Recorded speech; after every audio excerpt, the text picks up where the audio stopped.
programa de TV da Urban Systems, que a cada semana traz um novo entrevistado, um novo tema, fazendo um olhar sobre as cidades. Hoje o nosso tema é Self-Storage. Mercado de espaços para armazenamento de produtos pode se beneficiar em tempos de crise econômica? Com espaços cada vez menores para o estoque de produtos, recorrer a empresas de self-storage para armazenamento tem sido o caminho de muitas empresas, principalmente as pequenas e médias, que não possuem centros de distribuição ou galpões, e também de pessoas físicas que pagam um aluguel mensal pelo uso de um espaço dimensionado de acordo com suas necessidades e constantemente monitoramento. Nessa edição, estamos recebendo Danilo Luta, gerente da Unidos Self Storage, que vai nos contar um pouco mais sobre esse mercado que vem crescendo nos últimos anos, além das características deste segmento no Brasil. Bem-vindo, Danilo. Um prazer ter você aqui, viu? Muito obrigado, Sandra, pelo convite. A gente fica muito contente de estar participando aqui com vocês. Nós que agradecemos. Lembrando que você pode participar ao vivo enviando sua pergunta para o e-mail urbanview@urbansystems.com.br. Você também pode participar por meio da nossa enquete do dia lá no site da Urban Systems, urbansystems.com.br. A pergunta de hoje: você já usou um espaço em self-storage? Primeira opção: não, eu nunca utilizei. Segunda opção: sim, para guardar coisas de trabalho. Ou terceira opção: sim, para guardar objetos pessoais ou móveis. Lá no final do programa a gente traz o resultado da nossa enquete e o Danilo vai comentar com a gente esse resultado. Então participe, estou aqui aguardando. Danilo, vamos começar o nosso bate-papo definindo um pouquinho o self-storage. Como é que foi criado esse serviço? Como é que nasceu isso? Perfeito. O self-storage é um conceito de armazenagem, é um modelo de armazenamento, tá? Ele é um sistema americano. Na verdade, o conceito é americano. Lá para a década de 60 foi onde começou a surgir esse serviço nos Estados Unidos. Ele veio para o Brasil com o mesmo conceito e ele consiste basicamente no aluguel de um espaço privativo, é um módulo individual, onde o cliente tem o próprio acesso a esse box. Ele guarda os seus pertences, seja ele pessoa física ou pessoa jurídica, tranca esse espaço com o próprio cadeado e tem um acesso individual. Então esse é basicamente o modelo do self-storage. Tá. Nos Estados Unidos esse serviço é extremamente comum, né? Super. E aí, desde a década de 60, é isso, Danilo? Exatamente. O americano tem o hábito de guardar, na verdade, né? Então, esse serviço surgiu lá e ele cresce muito. Hoje, se não me engano, são mais de 50 mil unidades nos Estados Unidos, né? No Brasil, é um serviço um pouco mais novo. Dá para dizer que lá para os anos 1996, 97, ele começou aqui no Brasil. Nós, da Unidos, estamos aqui em São Paulo desde 2008, com as nossas atividades. E de lá para cá o setor ele veio crescendo bastante, né? Hoje a gente encontra mais empresas oferecendo esse tipo de serviço, consequentemente mais pessoas também utilizando e vindo a conhecer o self-storage como uma solução, que ainda aqui no Brasil está muito atrelada ao guarda-móveis, né? Então as pessoas ainda procuram, porque o guarda-móveis é muito tradicional, acho que vale a pena a gente comentar. O guarda-móveis ele já existe aqui no Brasil há muito tempo, até mesmo prestado pelas empresas de mudança, né? Elas já ofereciam um espaço próprio para guardar os pertences dos seus clientes, né? E o self-storage veio, ainda assim, ver um pouco como uma evolução do próprio guarda-móveis. Muito bem. E como é que surgiu a Unidos Self Storage? Em que ano ela começou? Você citou agora há pouco? A gente começou as atividades a operar realmente em 2008, né? Mas o ano que antecedeu, 2007, foi o ano de toda a elaboração do projeto, pesquisa de mercado e tudo mais, né? É super curioso e vem de encontro com a primeira questão. Nós não conhecemos o self-storage no Brasil. O nosso diretor conheceu o self-storage nos Estados Unidos, apesar de, na época, já existirem empresas atuando nesse segmento por aqui, né? Então, por questão familiar e tudo mais, ele conheceu esse sistema no exterior e veio com essa ideia, né, aqui para o Brasil em 2007. E aí iniciamos a pesquisa. E a partir desse benchmark, a gente descobriu empresas que já prestavam esse serviço por aqui. Já era um serviço bem estruturado em algumas empresas, em outras ainda uma notória diferenciação mínima do guarda-móveis para o self-storage, ainda era um galpão um pouco mais rústico, né? Mas outras empresas já prestavam um serviço bastante evoluído, bastante moderno. E aí surgiu essa intenção. Em São Paulo, que é um polo de de muita residência, muita empresa, então você consegue atender pessoa física e jurídica, né, onde a gente imaginava ter uma boa demanda, e foi nesse ensejo em que a Unidos surgiu, iniciando realmente a operar em 2008. E como é que foi esse início? Eu imagino que vocês tenham enfrentado uma série de dificuldades. Você está nesse processo desde o começo também da Unidos, é isso, Danilo? Super. Eu estou desde o começo e é super legal comentar isso, porque eu sou jovem e tive essa oportunidade. E é muito legal quando você participa de um projeto desde o início, da primeira ideia, do primeiro pensamento, e ver aquilo se tornar uma realidade, e ver aquilo crescer e atender realmente a necessidade de pessoas e empresas, né? Então isso tudo foi muito legal. E de lá para cá, nós tecnicamente entendemos várias variações onde a gente precisou se adaptar. Iniciamos imaginando, não tinha ainda muita referência no mercado quando a gente começou. Então nós imaginávamos um tipo de tamanho de box, por exemplo, que ia alugar mais, que ia ser mais interessante. Percebemos que a procura é por espaços às vezes menores. Então um espaço que a início era de 10, 15 metros quadrados se tornou 3 boxes hoje de 5 metros, porque atendem melhor a necessidade e assim por diante. Então a gente foi evoluindo e se adequando ao que o mercado nos trouxe. Hoje a gente se considera que estamos estabilizados e atendendo bem a demanda que a gente recebe.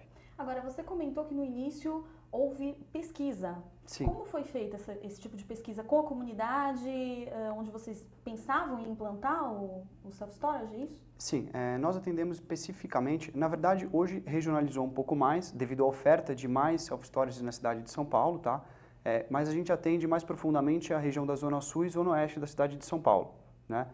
E foi feito na época uma pesquisa local, para a gente já entender, lá em 2007, se as pessoas já conheciam o self-storage, ou se porventura, caso ainda não conhecessem, se o conceito, a ideia, era de interesse, era de aceitação daquela pessoa em guardar um material, né? O retorno foi positivo no sentido de achar uma ideia bacana, mas desafiador, porque, não lembro o dado exato, mas cerca de 90 e poucos % não faziam ideia do que era um self-storage. Então foi um desafio. E um desafio maior, que também vale a pena ressaltar, na época, essa época de 2007 era a famosa marolinha que o Lula comentou. Então foi a crise econômica no mercado imobiliário americano. E nessa época de retenção coincidiu com o nosso investimento, né? Então, ao invés de nos retrairmos, a gente investiu na empresa. O ano de 2007 não foi fácil, mas ao final, quando iniciamos em 2008, a crise também deu uma melhorada e a gente entrou no mercado numa época que acabou sendo muito boa para a gente, né? Mas retornando ao que a gente falava da pesquisa, a pesquisa não trouxe dados bons no sentido de conhecerem o conceito, mas dados que nos motivaram, porque as pessoas gostaram da ideia. Vimos que a gente podia atender de início bem a necessidade de quem busca para guardar móveis. Essa necessidade é muito preeminente, as pessoas precisam, numa eventual mudança, numa eventual reforma, atraso de uma entrega de uma obra onde você precisa sair de onde você está atualmente e levar para um local. Então essa necessidade fez com que a gente apostasse no negócio na época. E fomos muito surpreendidos, até pela procura de empresa, né? Pessoa jurídica que passou a procurar bastante e hoje representa um equilíbrio entre 50% de pessoas físicas e pessoas jurídicas atendidos pela Unidos. Nessas pesquisas, você se recorda dos principais anseios, medos ou dificuldades para que as pessoas comprassem o serviço de self-storage? Sim. Uma pergunta muito comum é com relação à segurança, né? Então as pessoas se preocupam bastante. Poxa, mas o espaço é só meu? Só eu vou ter acesso? Como vocês controlam isso? Como minhas coisas ficam guardadas lá dentro? E da qualidade do local da armazenagem. Ainda hoje, em 2015, a gente ainda vê as pessoas que procuram um self-storage pela primeira vez, imaginando que vão frequentar um galpão antigo, um galpão mal iluminado, um local de um acesso não muito bacana. E não as pessoas são super surpreendidas por isso, porque o local ele tem totalmente outro conceito, né? Então ele tem uma iluminação super adequada, um ambiente que lembra muitas vezes um shopping mesmo. Para as pessoas e empresas se sentirem à vontade em frequentar esse local, né? Então a gente sentia essa dificuldade. As pessoas, puxa, mas um galpão, uma armazenagem, será que eu preciso? Será que vai ser seguro? Será que como vão ficar meus pertences lá dentro? Então esse foi o primeiro desafio. Ainda é um desafio até hoje, as pessoas conhecerem o conceito, mas o primeiro desafio foi esse, de mostrar para as pessoas que é seguro, que é bacana, que o espaço, além da segurança e monitoramento da empresa, tem um seguro individual para o box do cliente, ele conta com um seguro para os bens dele enquanto armazenados no box. Então isso tudo foi um desafio e a visita no local, ela supera bem essa situação momentânea de preocupação. A gente vai contar um pouquinho como é que funciona daqui a pouco, a gente vai entrar no sistema propriamente dito, mas você comentou, inclusive antes do programa, que os norte-americanos foram pioneiros e são benchmark nesse mercado.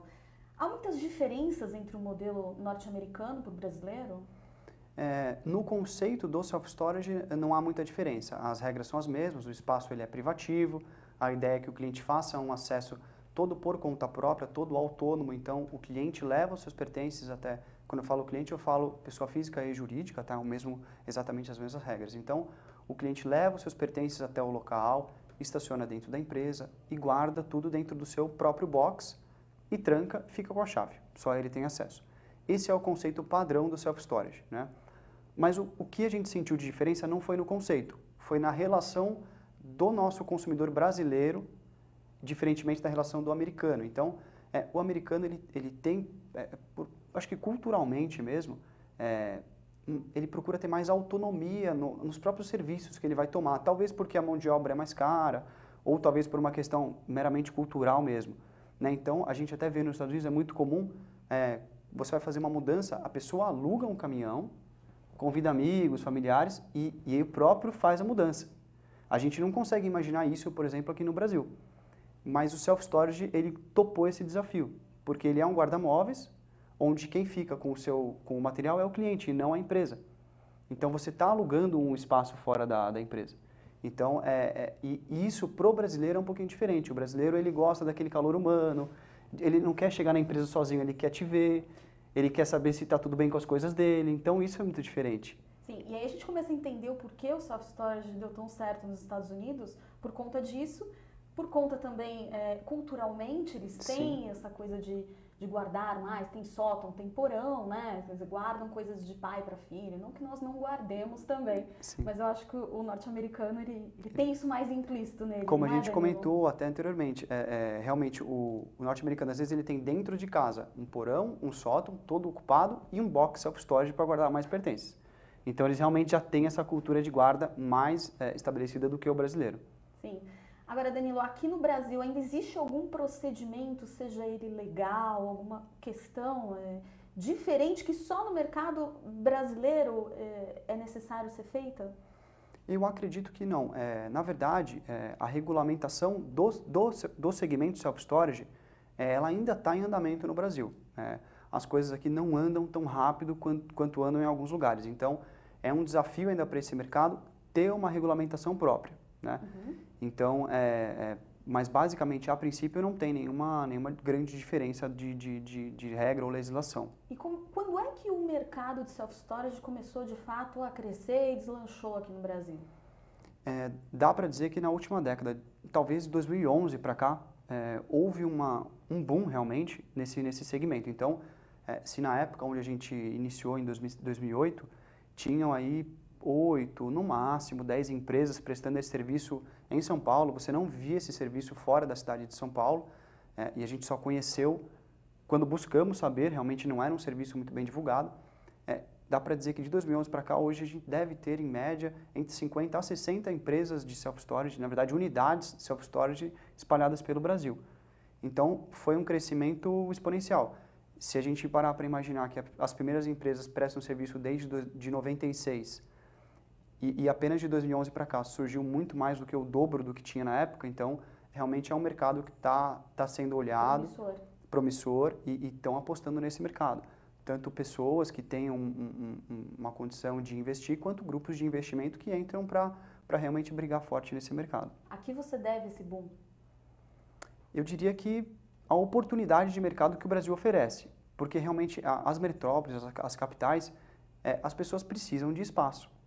Elas não têm espaço dentro de casa, as empresas não têm espaço nas empresas, ou o espaço que se tem é extremamente caro e extremamente valorizado, né? A gente vê empresas que estão situadas na Faria Lima, Rebouças ou outras avenidas, com 1 metro quadrado muito caro, para de repente destinar aquele metro quadrado supervalorizado para uma guarda de arquivo morto, por exemplo, ou para uma guarda de um material promocional que você vai utilizar ao longo de um ano, né? Muitas vezes você faz um evento, vai guardar. Então, elas entendem, os gestores hoje estão entendendo um pouco mais, conhecendo até o serviço, de que vale a pena alugar um espaço fora da empresa, que no caso vem a ser o self-storage, com um custo de metro quadrado extremamente mais barato, extremamente mais acessível, para ter os seus pertences guardados com segurança, com privacidade, então gera uma comodidade para eles, e eles podem melhorar até mesmo, além do bem-estar, num escritório mais bem organizado, mais adequado, a própria produtividade da empresa. Você melhora aquele ambiente de trabalho, seja para colocar mais um posto de atendimento, por exemplo, ou não para isso, ou apenas para melhorar realmente o seu conceito visual no seu ambiente de trabalho, que a gente sabe que é super importante. Você trabalhar num ambiente clean, num ambiente confortável é super importante. Então hoje o desafio do segmento e da Unidos em si é trazer realmente esse conceito de bem-estar, né? Para a pessoa física, para a pessoa jurídica, não só de utilizar o espaço, mas de saber que ela vai melhorar a sua produtividade, seja no trabalho, vai melhorar o seu conforto dentro de casa. Muito bem. E estamos crescendo, ainda estamos engatinhando no mercado, Com guardadas as devidas proporções. Nos Estados Unidos são mais de 50 mil empresas, eu tenho esse dado aqui no Brasil, são apenas 100 ainda, Isso. guardadas as devidas proporções. O mercado brasileiro movimenta hoje cerca de 210 milhões ao ano, segundo o presidente da Associação Brasileira de Self-Storage, que é a Abras, Flávio Del Sodato Júnior, que esteve aqui no Urbanville. Danilo, a gente pode considerar o mercado de self-storage consolidado já nos dias atuais? Eu considero como consolidado, né? O self-storage, como os próprios números mostram, ele vem crescendo bastante, né? Em 2013, o mercado movimentou cerca de 85 milhões. Hoje, o dado que você apresentou é de 210, em 2 anos. Então, a gente percebe um ótimo crescimento no mercado, até em termos de números, né? Então, eu considero um mercado consolidado, as empresas, elas têm uma boa autonomia e elas giram bem, no sentido até mesmo de percentual de boxes locados, né? A média que se tem no mercado é de 85%, 90% dos espaços locados, né? Então, as empresas são sustentáveis, toda unidade que abre, ela é sustentável. Existem até franquias agora. Existem franquias, né? E eu ia tocar até nesse ponto. O importante a gente vê esse crescimento hoje em torno de 100 empresas, mas muitas ainda estão em São Paulo, estão aqui na cidade, efetivamente, de São Paulo, não apenas estado. Esse crescimento ele tem que começar a se espalhar um pouquinho mais para o Brasil. Porque às vezes você vê uma oportunidade, um nicho de mercado, uma pessoa que tem um imóvel de repente alugado para uma outra finalidade e resolve ter um self-storage, não se preocupa com alguns detalhes como localização, quantos já tem ali próximo. Então, às vezes na cidade, se a gente olhasse um mapa de self-storage por cima da cidade, a gente ia ver regiões super concentradas, com muitos self-storages, e regiões com pouquíssimos. Então, eu creio que com esse crescimento, comece a se distribuir um pouco mais e para que todos possam atender o seu determinado público, que tem se tornado cada vez mais regional. As pessoas estão tendo a opção de procurar isso perto de casa. O que falta para a gente atender essa demanda? Você já colocou que existe essa demanda, né? Existe. O que falta para a gente atender isso? Eu sei que o primeiro self-storage parece que foi em Manaus, é isso? E daí depois a maior parte agora está aqui em São Paulo. Por que isso? Por que Manaus o primeiro e por que a maior parte agora em São Paulo? Você diz o primeiro fora de São Paulo, em Manaus, isso. Né? Isso foi realmente provavelmente uma questão de oportunidade, né? Também é um local com muitas pessoas, então essa questão demográfica ela é importante, né? E eu creio que esse crescimento ele realmente é uma oportunidade de investimento, né? As empresas que vêm com grupos de investimentos e que utilizam de franquias estão tendo um crescimento mais exponencial, elas realmente estão vendo a oportunidade e começando a sair de São Paulo. O que acontece, na minha opinião, realmente é pessoal. São Paulo é muito mais seguro para você fazer um investimento, porque você vê que é uma cidade onde existem muitas oportunidades, muito movimento financeiro, muitas empresas instaladas, muitas pessoas morando, empreendimentos novos a todo momento, então as pessoas se sentem seguras com isso. Mas outras capitais já necessitam de um serviço, já temos serviço de self-storage próximo de São Paulo, em Campinas, indo para Guarulhos, nós atendemos a região de Taboão da Serra, então você começa também pelo entorno e acho que aí toma-se um crescimento maior. Será que também porque os valores dos bairros, do metro quadrado dos bairros em São Paulo são extremamente discrepantes? Talvez seja isso também tenha colaborado? Com certeza, com certeza. E é super interessante isso que você colocou. Muitas vezes o self-storage ele tem esse desafio, ele precisa estar bem localizado, para atender bem o seu cliente pessoa física e o seu cliente pessoa jurídica, porém o self-storage não consegue estar dentro de um bairro muito nobre, por exemplo, porque senão o serviço não poderia ser oferecido, ele teria um custo inacessível ao cliente. Então esse é o desafio do self-storage, achar uma boa região de fácil acesso aos clientes e que não seja dentro, muitas vezes, de onde o cliente mora, porque não seria viável. Então Difícil esse é um grande... Difícil, mas possível. A gente tem visto que é possível até pelo próprio crescimento do mercado. Vamos falar um pouquinho sobre a Unidos Self-Storage. Qual que é o perfil predominante dos usuários? É pessoa física ou é pessoa jurídica? Bacana. É importante a gente falar até mesmo da mudança que nós tivemos de perfil, né? Então, em 2008, a gente atendia cerca de 90% pessoa física. As pessoas utilizavam o self-storage procurando por um guarda-móveis.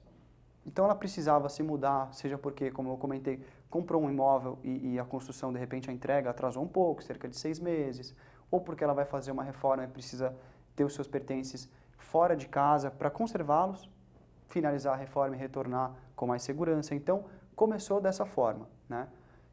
De alguns anos para cá, creio que em 2010, 2011, começou a ter uma demanda maior de empresa. Pessoa jurídica procurar o serviço. Consequentemente, com certeza isso ocorre porque mais empresas de self-storage inauguraram. E isso tornou o conceito mais acessível à grande maioria das pessoas que antes não conheciam o self-storage. Então hoje, se você passar andando com atenção na própria Marginal, você vai ver várias unidades de self-storage, em outros locais também. Então isso se tornou mais visível para as pessoas. E elas passaram a procurar conhecer o serviço.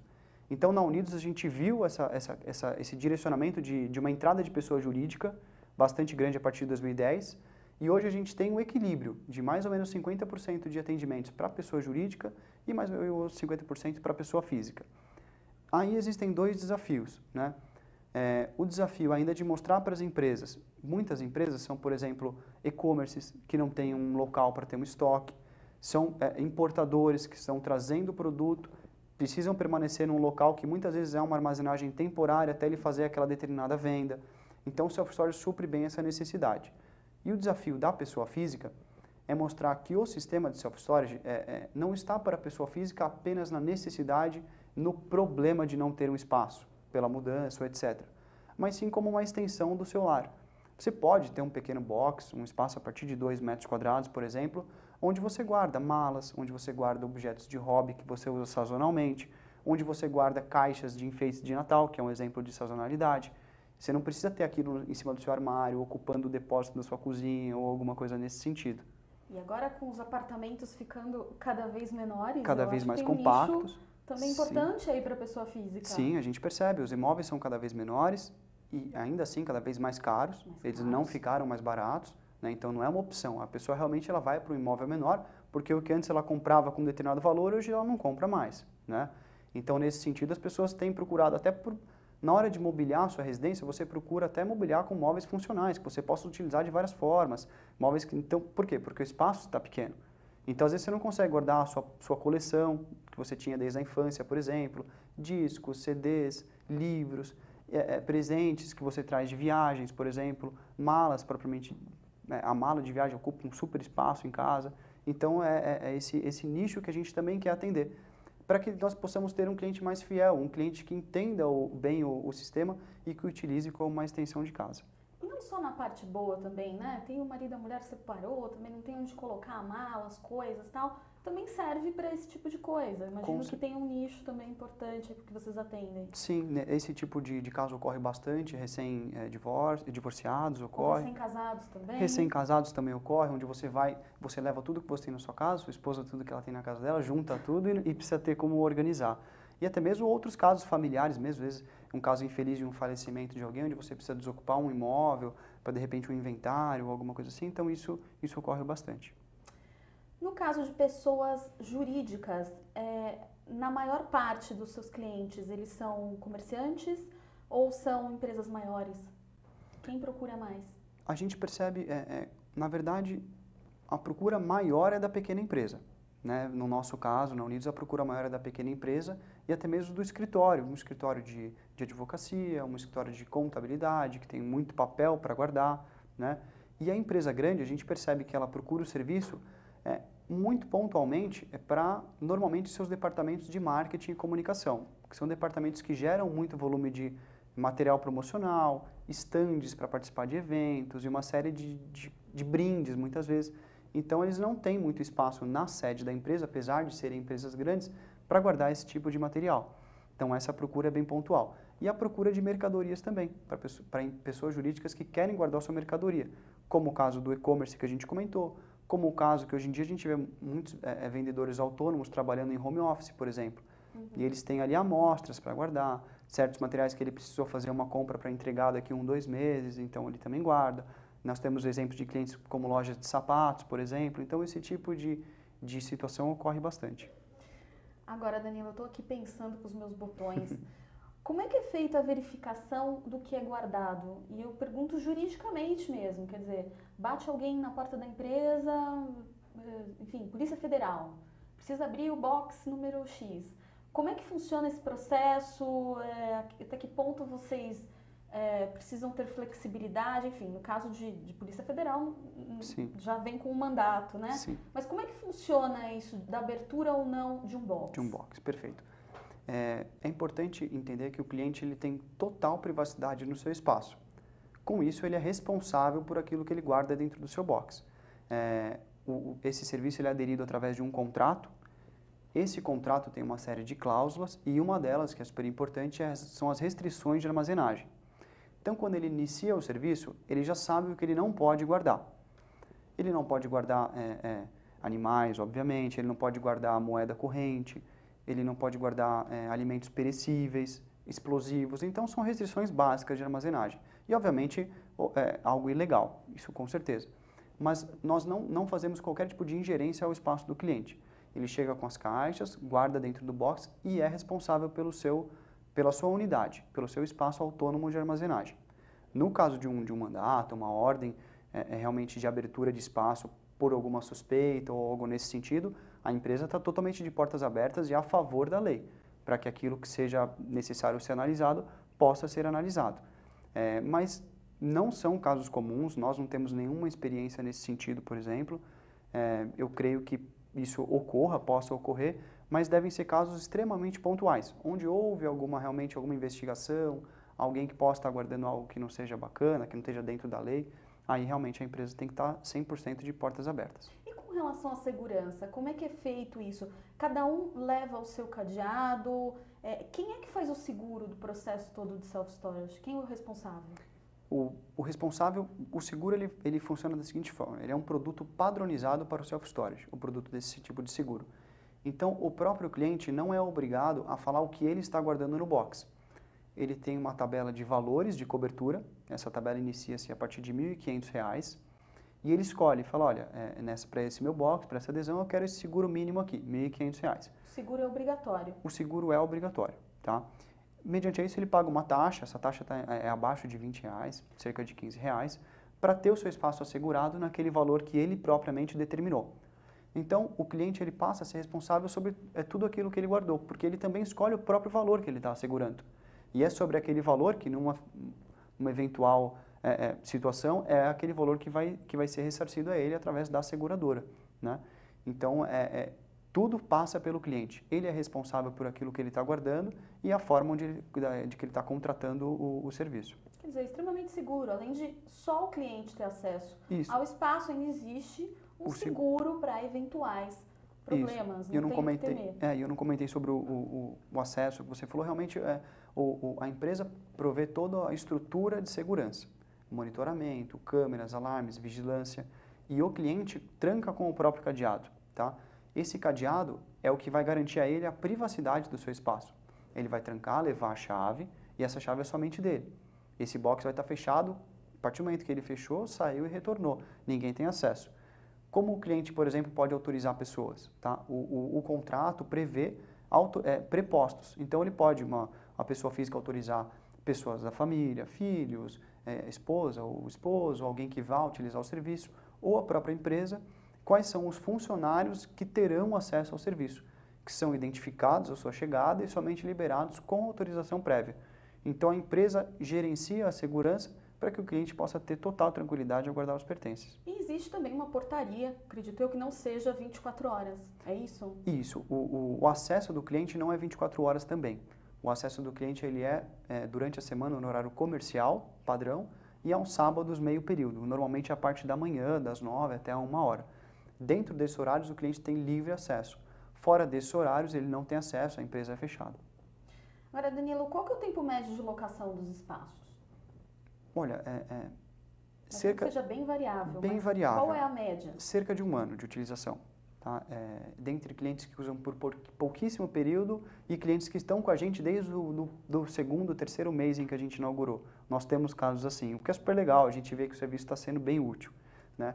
Mas dentre essa variação, eu acredito que cerca de 1 ano é o período que o cliente costuma ficar com o serviço e é o que a gente tenta aumentar, porque essa rotatividade ela é complicada para o self-storage. Né? Então, por isso, o conceito de self-storage como uma extensão do lar e da empresa precisa se difundir e chegar um pouquinho mais ao ouvido das pessoas, para que elas possam utilizar o serviço realmente como uma coisa um pouco mais permanente, não tão pontual. Nessa questão do tempo ainda, há diferença entre o usuário de pessoa física para pessoa jurídica? Quer dizer, o empresário deixa um pouco mais a pessoa física ou não? Você não vê diferença? Tem bastante diferença. E o cliente mais fiel que nós temos, por exemplo, é o de arquivo morto. Tá? Porque a legislação, a gente sabe que ela obriga a empresa a guardar os documentos durante, às vezes, até 30 anos, o mínimo que nós temos é em torno de 5 anos, que legalmente aqueles documentos precisam ser guardados e mantidos pela empresa. Então, um cliente que entra para a guarda de arquivo morto é um cliente super fiel. Porque quando esgota normalmente aquele primeiro período em que ele já pode descartar alguns documentos, ele já tem outros. Então, ele entra com outros documentos, retira o que ele já pode descartar e continua utilizando. Já a pessoa física, a gente ainda atende muitas necessidades pontuais de reforma, mudança, então são períodos mais curtos, o que devem ficar em torno de 5 a 6 meses de utilização. Agora, os clientes, acredito, não moram ao redor da empresa. Acredito que não por conta do metro quadrado, é isso? Eles estão um pouco mais distantes do self-storage? Hoje moram mais perto. Eles procuram o que está mais perto, na verdade. Tá? Porque o que acontece? No início da atividade nossa, a gente sentiu bastante essa mudança de alguns anos para cá. Haviam poucas possibilidades, pouca oferta de self-storage na cidade de São Paulo. Então, a pessoa que precisava do serviço, ela tinha que ir até onde estava o serviço, não tinha muito jeito, independente de onde ela estava partindo. Mas hoje ela encontra mais oportunidades no mercado, mais empresas oferecendo o serviço. Então, a gente percebeu uma concentração bem grande de clientes da Zona Sul e Zona Oeste, que é onde a gente está mais próximo. Muitos clientes do Butantã, muitos clientes do Morumbi, Vila Sônia e adjacências, né? Então, a gente percebe hoje o cliente procurando essa comodidade, guardar perto de onde mora. Não é uma unanimidade, mas já tem sido uma tendência. Agora, Danilo, antes do programa a gente estava conversando, uma conversa muito interessante sobre a questão da legislação e premissas para o setor. E você estava me dizendo que ainda não existe uma legislação formada para a área de self-storage, assim como exemplos também da logística, né? Que ainda entra na questão de transporte. No caso de vocês, ainda vale a lei do inquilinato, aluguel, prestador de serviço? Como é que funciona esse mundo? Isso ainda não está, por incrível que pareça, estabelecido em lei. Então, o self-storage ele é um espaço e as leis do contrato são regidas pelo Código Civil. E mediante a isso, existem divergências, né? Empresas que prestam serviço, como é o caso da Unidos, nós não é um aluguel, é uma prestação de serviço com nota fiscal, contrato atrelado a isso, o que ajuda um pouco as empresas que precisam dessa nota e mediante empresas que fazem como um aluguel. Né? Não dá para dizer que tem certo ou errado porque ainda não tem a legislação específica. O que precisava é que essa lei fosse estabelecida, porque o self-storage não pode ficar atrelado apenas ao Código Civil, não pode de forma alguma ficar atrelado somente ao inquilinato, porque não são leis que não têm... São coisas distintas. São leis que foram criadas muito antes de conhecer o self-storage. Então, elas não estão preparadas para entender a necessidade de uma empresa e proteger de um cliente que usa o serviço também. Então, era necessário o estabelecimento de uma lei que regulasse o serviço. Apesar de que as empresas, existe creio que todas trabalham mais ou menos da mesma forma. Os contratos de todas as empresas de self-storage são muito parecidos. Então, existe uma regra virtual entre as empresas, vamos dizer assim. Isso não está no papel, mas virtualmente elas trabalham de uma maneira muito parecida. Agora, com a crise econômica diversas empresas enviam, hoje em dia, parte do seu arquivo para depósito, que é o que a gente estava conversando aqui. O Flávio Del Sodato Júnior, que é presidente da Associação Brasileira de Self-Storage, quando esteve aqui no Urbanville, comentou que essa demanda do serviço de guarda-móveis para a empresa e de self-storage, obviamente, está super aquecido. Vocês da Unidos Self-Storage também estão sentindo esse aquecimento do mercado? Com certeza.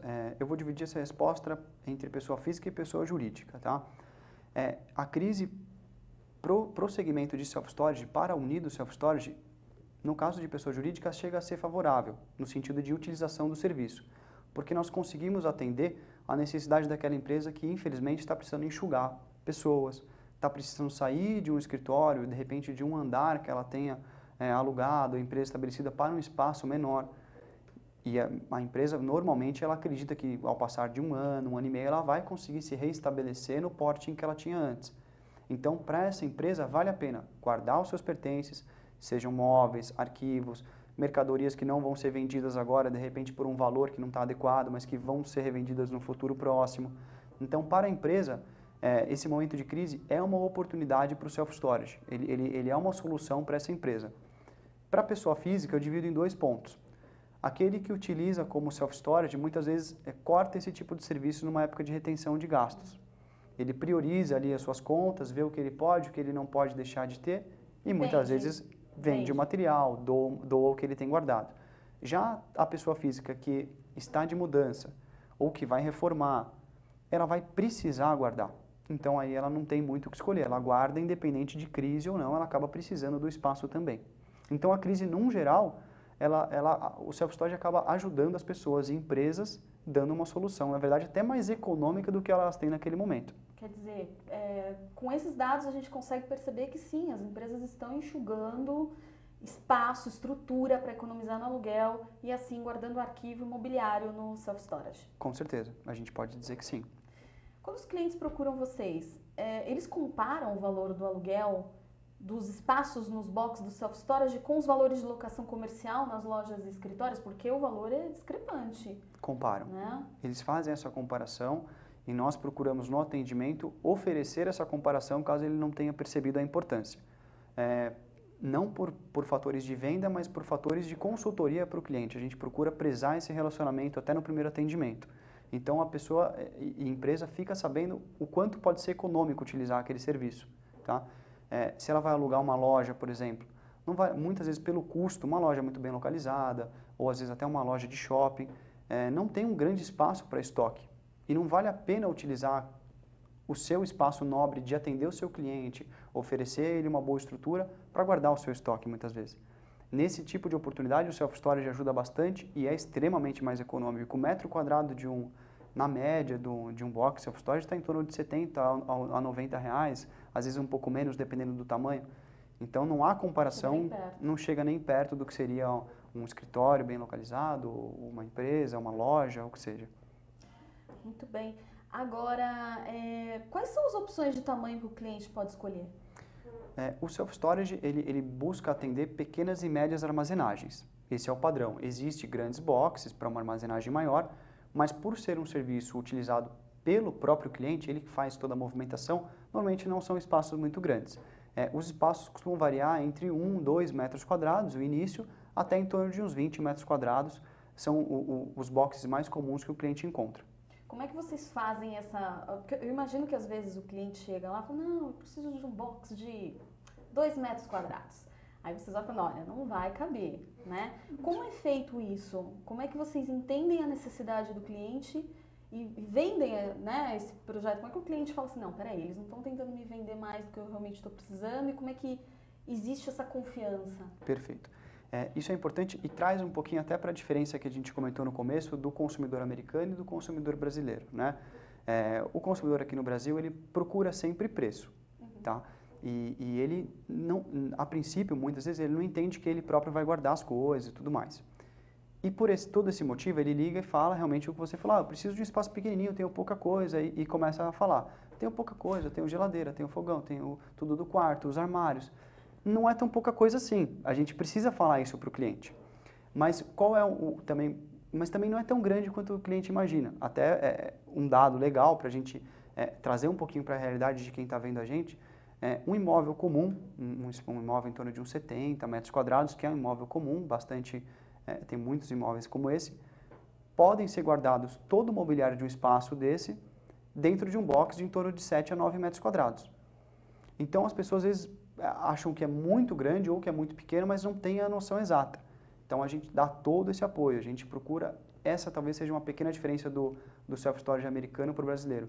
A gente ajuda o cliente a escolher o tamanho dele. Ele não faz tudo sozinho, a gente dá um auxílio, ele fala para a gente o que quer guardar, a gente dá uma consultoria, para que o self-storage seja realmente um metro quadrado inteligente para ele. E não um espaço onde ele vai alugar, achar que vai pagar barato e não cabe nada, ou pagar muito caro e ter um espaço ocioso dentro do seu box. Então a gente ajuda nessa consultoria para que ele use como um metro quadrado realmente inteligente. Como é que esse cliente chega até vocês? Esse é um desafio também importante. Na verdade, hoje a gente já trabalha bastante com indicações também. Né? Então, nesses 8 anos mais ou menos de atendimento, a gente conseguiu um bom relacionamento com os clientes. Temos bastante clientes que retornam a utilizar o serviço e muitos clientes que indicam para familiares ou que utilizam como pessoa física e passam a ter essa solução para a sua empresa também. Isso ocorre bastante. Mas a principal forma de conhecer é através da internet. As pessoas buscam esse serviço quando precisam, muitas vezes buscam ainda como guarda-móveis, encontram as empresas de self-storage e passam a fazer esse primeiro contato. Bom, nós conversamos aqui sobre o boom do segmento na última década na capital paulista. A cidade de São Paulo corresponde, eu tenho esse dado aqui, corresponde a 38% de toda a área de armazenagem ofertada no país, que é de 306 mil metros quadrados. É um número interessante, mas ainda dá para expandir isso, né? De São Paulo, você acredita que como é que vai ocorrer essa expansão no seu pensamento? Eu acredito que em termos de Brasil, eu creio que a região sul e sudeste seja a primeira região mais abrangida pelas empresas de self-storage. Por uma questão realmente demográfica, de terem características mais parecidas São Paulo, Belo Horizonte e assim por diante. Né? Eu creio que essa seja a primeira faixa assim, mais atendida. E cabe mais expansão. Cabe mais expansão norte, nordeste, tem demanda para isso. A cidade de São Paulo também ainda tem demanda para self-storage. Precisa haver uma distribuição um pouquinho mais coordenada, para que não abram o self-storage na oportunidade, de repente, como a gente falou, vai meio que no susto, poxa, tenho aqui uma oportunidade, tem um galpão legal, vou fazer uma reforma e vou atender. Você vai ter dificuldade se você estiver muito próximo de um outro self-storage. Isso precisa ser bem estruturado.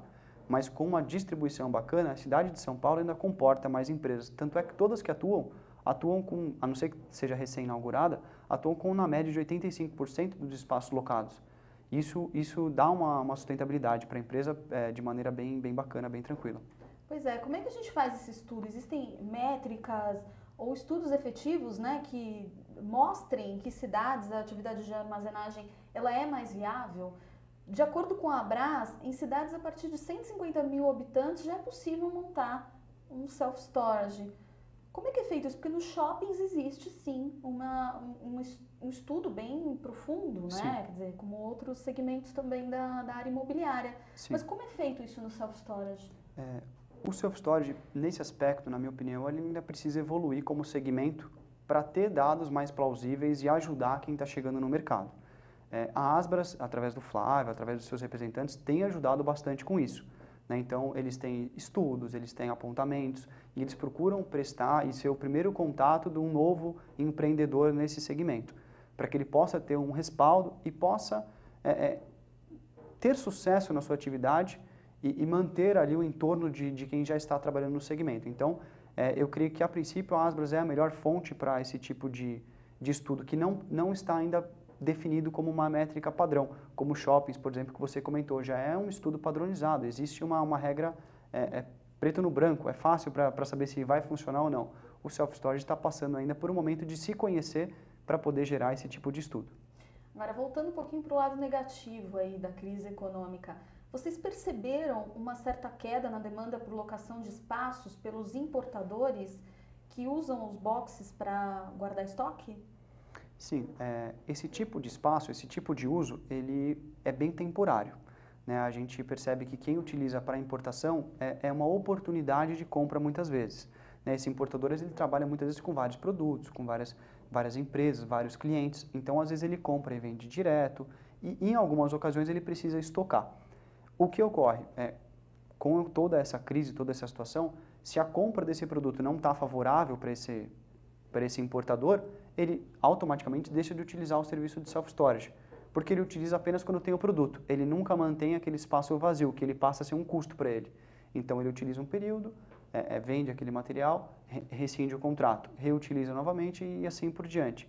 Então, com certeza, não comprou por causa da crise, o self-storage é afetado e tem uma diminuição nessa procura. E no caso das pessoas físicas, você já comentou que sim, né? Sim. As pessoas acabam se desfazendo das coisas que estão lá, não tem outra opção, porque precisa economizar. Exatamente. Elas cortam o gasto que elas podem e o self-storage acaba sendo um gasto que dá para ser eliminado. Há inadimplência nesse modelo de negócio? Eu acredito que sim. E como é que funciona com relação ao abandono? Legal, isso a gente até comentou antes, é super bacana. Não é muito bacana para a empresa, na verdade. A inadimplência nunca é bacana. E nem para as pessoas que Exatamente. têm que abandonar as coisas. Exatamente. Lá. O que acontece? O fator do abandono, ele entra dentro do Código Civil. Como a gente comentou, a regra ainda está baseada no Código Civil. Então, existe ali uma lei de abandono, de perda de posse com relação ao material que a pessoa tenha prevista em lei. A inadimplência, o fato dela não pagar um mês, que no self-storage, acho que vale a pena explicar, a pessoa paga o início do período e utiliza um mês subsequente. Então, ela sempre paga adiantado o mês que ela está utilizando. E ela paga isso de maneira mensal. Ela não paga isso de maneira anual ou semestral, tá? Então, o atraso de um mês é um primeiro sinal que ou aquela pessoa viajou por algum motivo, não pagou o boleto, atrasou, ou realmente que ela pode ser uma pessoa que abandone, pode ser uma pessoa que não dê retorno. Isso ocorre não em grande escala, mas ocorre sim em algumas ocasiões, e é difícil mensurar ou entender o porquê.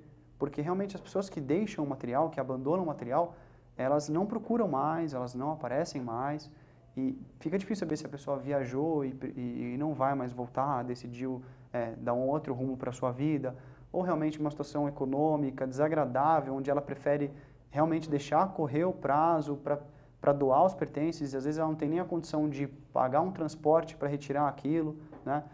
Na política da Unidos, a gente sempre prefere que a pessoa vá, retire o seu material, negocie essa dívida de alguma forma, mas que ela possa reaver os seus pertences. Mas tem muitos clientes que a gente sente que às vezes a falta de retorno pode ser isso, pode ser até uma escassez de recurso para fazer o seu transporte de retirada. E aí acaba preferindo, infelizmente, deixar o material e acabar perdendo. Bom, e com relação às pequenas e médias empresas, que nós inclusive conversamos agorinha há pouco, em matéria recente do portal Brasil Econômico, foi divulgado que essas pequenas e médias empresas estão recorrendo a empresas de self-storage para armazenar o seu estoque. Para vocês, esse é um nicho importante de mercado? É um nicho importante, é um nicho que está engatinhando, está começando a procurar, mas os gestores desse tipo de empresa já estão entendendo o self-storage como uma maneira de ter um escritório mais produtivo, uma empresa mais produtiva e com custos mais adequados. O self-storage ele se encaixa bem nesse tipo de mercado e tem sim tido cada vez mais importância esse tipo de segmento para a gente. O mercado de self-storage ele está atraindo os consumidores residenciais também? Na sua maioria são consumidores de alto poder aquisitivo ou a classe média também já está utilizando mais esses serviços de armazenagem? Para traçar esse tipo de público é bem difícil, porque nós temos muitos tamanhos e muitos preços. A pessoa pode ter um box, muitas vezes a partir de R$150 por mês, então ela não precisa ter um alto poder aquisitivo, às vezes ela consegue, a classe média, também utilizar muito bem esse segmento. O que a gente consegue perceber bastante é a classe média utilizando o self-storage na necessidade da mudança e uma classe de uma renda um pouco mais alta utilizando como conceito, utilizando como self-storage. Então, temos clientes muitas vezes que, né, aqueles casacos que você só usa em viagem, que ocupam 3/4 do armário só para casacos, né? Então eles pegam, guardam tudo isso no self-storage e trocam de estação. Utilizam, por exemplo, para esse tipo de troca. Verão, um armário mais clean, mais leve, todos os casacos guardados e malas, etc. Tem aquelas mulheres que não sou eu, que tem poucos sapatos. Que não precisam é? guardar também. Se bem que a mulher gosta, está sempre vendo ali os sapatos, né? Tem essa coisa, mas isso ocorre bastante. Então a gente percebe essa diferença entre o tipo de utilização de quem tem um alto poder aquisitivo e da classe média, que também está tendo acesso super tranquilo ao serviço. Bom, a gente está chegando ao final do UrbanView. Eu tenho uma questão aqui da Lilica 1986 Alves. Ela quer saber o seguinte: como é que é realizada a forma de pagamento? Se é realizado um contrato, ou se é mensal ou anual? Eu acho que o Danilo já comentou um pouquinho com a gente, mas, por favor, responde para a Lilica. Legal, que bom. Lilica deve ser um apelido, mas legal que ela está comentando com a gente, assistindo, acompanhando. E o cliente ele paga no início da utilização e ele paga isso via boleto. Tá? Ele paga o primeiro mês no ato do contrato e depois via boleto. O que é bacana é que esse boleto ele recebe via e-mail, porque muitos clientes estão em viagem ou então se mudaram e não estão com residência fixa, estão em um flat ou em um hotel esperando a nova residência de repente sair. Então ele recebe esse boleto via e-mail, que é um acesso muito fácil para que ele, de qualquer lugar que ele esteja, ele acesse o e-mail, veja o boleto e consiga efetuar o pagamento. Então é dessa forma. E sempre mensal. Contratos renováveis automaticamente, que só são cancelados quando o cliente solicita. Então, ele não precisa definir períodos longos. Ele inicia a utilização sem saber quanto tempo vai precisar. E pode ficar tranquilo que assim que ele avisar, vai ser rescindido. É super flexível nesse ponto. Então, vamos ao resultado da nossa enquete. A pergunta de hoje foi: você já usou um espaço em self-storage? Olha que interessante o resultado, Danilo. 0% disseram sim para guardar objetos pessoais ou móveis. Ainda está crescendo na pessoa física. 17% disseram sim para guardar coisas de trabalho. E 83% disseram não, nunca utilizei.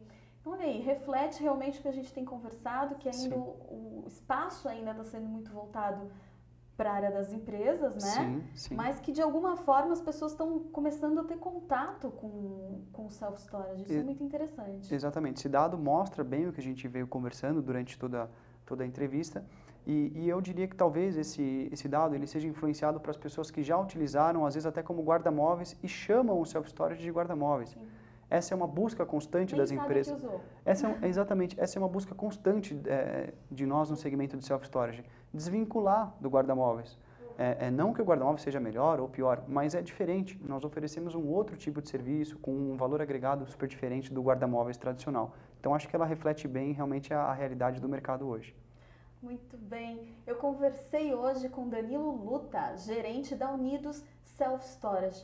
Danilo, obrigada pela sua presença, parabéns pelo trabalho, muito sucesso para você. Imagina, nós que agradecemos o convite, a todos que nos acompanharam agora ao vivo e que possam acompanhar depois a gente, né, no YouTube, etc. Muito bem, obrigada. A minha dica de hoje da agenda UrbanView é o evento Movimate, Salão Internacional da Logística Integrada, que acontece entre os dias 15 e 17 de setembro no Expo Center Norte, em São Paulo. O Tomás Assunção, presidente da Urban Systems, fará a palestra com o tema Modal Aeroportuário.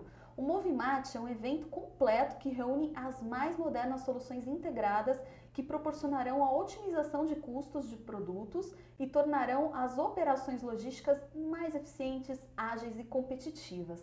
Se você quiser mais informações, basta acessar expomovimate.com.br.